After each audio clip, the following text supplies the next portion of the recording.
حضرت پیر صاحب، حضرت امام جعفر صادق کی جو مجتہدانہ شان ہے، جس طرح ذکر ہوا، آپ کا تفقہ اور علم فقہ کے لیے کوئی ایک آدھ علم پر تو کفایت ہوتی نہیں ہے، ارشاد فرمائیے۔ جی، آپ ایک بہت خوبصورت جملہ ابھی آپ نے گفتگو کے دوران کہا کہ یہ اتنی شانیں ان ہستیوں نے کیسے اتنی ذمہ داریاں نبھائیں اور اتنی شانیں ان کو کیسے عطا ہوئیں۔ جی، تو میں بڑے ادب سے یہ عرض کروں گا کہ جب لامحدود کے حضور اظہار نیاز مندی اور بندگی مقام کمال پہ پہنچتی ہے تو وہ بے حد و حساب عطا کرتا ہے۔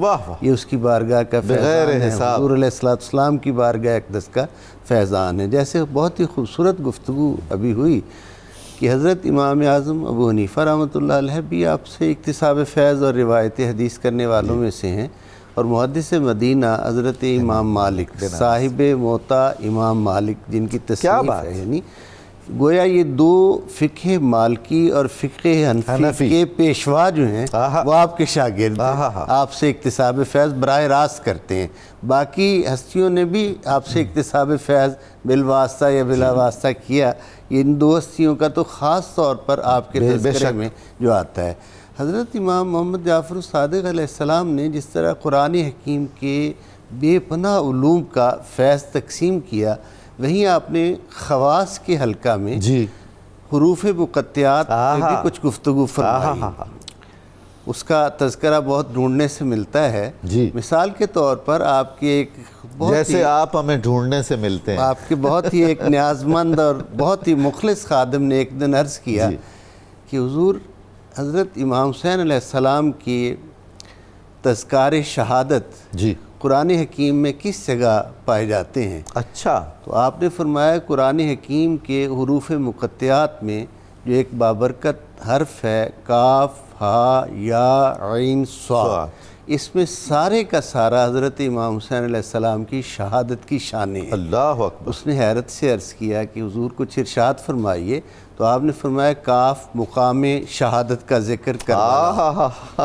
آپ نے فرمایا ہے یعنی شان شہادت کہ وہ طبعی وصال نہیں ہوگا بلکہ ہلاک ہے، ہلاکت کی طرف اشارہ ہے، اور یہ فرمایا قاتل جس کے ایما پر قتل ہوگا آپ شان شہادت سے سرفراز ہوں گے، اس کی طرف یعنی نام کا پہلا آپ بری نہیں ہونے دے رہے ہیں، ارشاد فرما دیا۔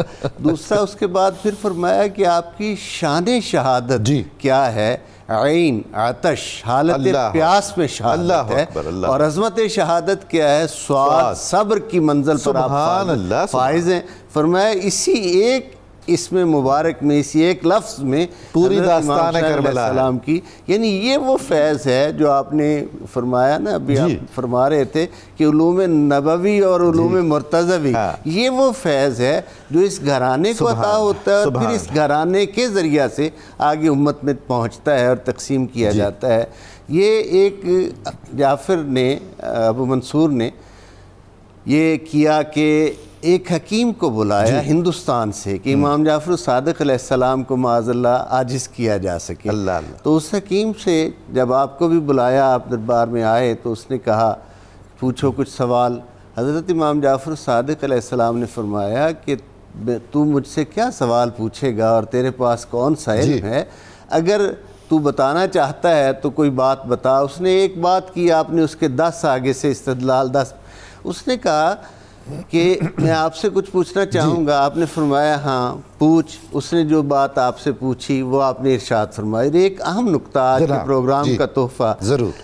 آپ نے اس سے فرمایا کیا میں تجھ سے کچھ پوچھ سکتا ہوں؟ اس نے کہا ضرور پوچھیے۔ آپ نے فرمایا یہ بتا کہ اللہ رب العزت نے آنکھ میں آنسو میں نمکینی کیسے رکھی، اچھا، اور ناک میں رطوبت کیسے رکھی، اور یہ جو کان ہے اس میں کڑواہٹ کیسے ہے؟ اس نے کہا کہ میں تو نہیں ان باتوں کو سمجھتا۔ فرمایا آنکھ کا نور چربی میں رکھا، اور چربی کو محفوظ رکھنے کے لیے اس کے پیچھے نمک قدرت نے رکھا، یہ خالق کی تخلیق ہے۔ اور ناک میں رطوبت اس لیے کہ چونکہ سانس انسان لیتا ہے، آمد و رفت ہوتی ہے، آکسیجن لیتا ہے، کاربن ڈائی آکسائڈ خارج کرتا ہے، اس لیے ناک میں رطوبت رکھی، لبریکیٹ کیا ناک کو تاکہ وہ سانس لینے سے ناک کی جھلی متورم نہ ہو، خشک ہو کر۔